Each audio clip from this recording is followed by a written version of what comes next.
2024ஆம் ஆண்டு நடைபெறுகின்ற நாடாளுமன்ற பொதுத் தேர்தலில் ராமநாதபுரம் தொகுதியின் வேட்பாளர் அறிவிப்பு பின்னர் களம் எப்படி இருக்கிறது என்பதை பற்றி இந்த தொகுப்பில் பார்க்கலாம்.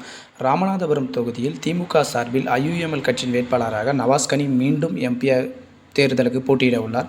ஏற்கனவே இந்த தொகுதியின் எம்பியாகவும் அவர் உள்ளார். அதுபோக பாஜக கூட்டணியில் ஓபிஎஸ் அணி சார்பாக கட்சியின் ஒருங்கிணைப்பாளர் திரு ஓ பன்னீர்செல்வம் அவர்களே போட்டியிடுகிறார் சுயேட்சையாக. அதிமுக சார்பில் ஜெயபெருமாள் என மூவரும் மும்மணி போட்டி நிலவுகிறது. களத்தில் ஐயுஎம்எல் வேட்பாளர் நவாஸ்கனி அவர்களுக்கு ஆதரவாக திமுக கடுமையான பிரச்சாரங்களை மேற்கொண்ட போதிலும் ஏற்கனவே அங்கு பொறுப்பு அமைச்சராக உள்ள ராஜகண்ணப்பன் அவர்களுக்கும் நவாஸ்கனி அவர்களுக்கும் 7ஆம் பொருத்தம்தான். எனவே திமுக ஒட்டுமொத்த வாக்குகளையும் நவாஸ்கனி அறுவடை செய்வாரா என்பது முக்கிய கேள்விக்குறியாக உள்ளது. அதுபோக அதிமுக சார்பில் மூத்த அமைச்சர்களின் மகன்களோ மூத்த அமைச்சர்களோ அல்லது ஏற்கனவே வெற்றி பெற்ற எம்பிக்களோ யாரும் போட்டியிட முன்வராததால் அதிமுக சார்பில் பரிச்சயம் இல்லாத ஜெயபெருமாள் என்பவரை களமிறக்கியுள்ளது.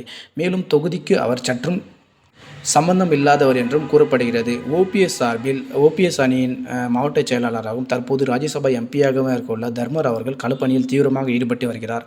ஒருவேளை சாதகமான சின்னம் அமைந்து ராமநாதபுரத்தில் ஓபிஎஸ் அவர்களின் அந்த சமூக வாக்குகள் அறுவடை செய்தால் ஒருவேளை ஓபிஎஸ் அவர்கள் வெற்றி பாதைக்கு செல்வதற்கான வாய்ப்பும் இருப்பதாக நம்முடைய கள ஆய்வுகள் தெரிவிக்கின்றன. தொடர்ந்து அரசியல் சார்ந்த காணொலிகளை தெரிந்து கொள்ள நம்முடைய சேனலை சப்ஸ்கிரைப் செய்யுமாறு கேட்டுக்கொள்கிறோம். நன்றி.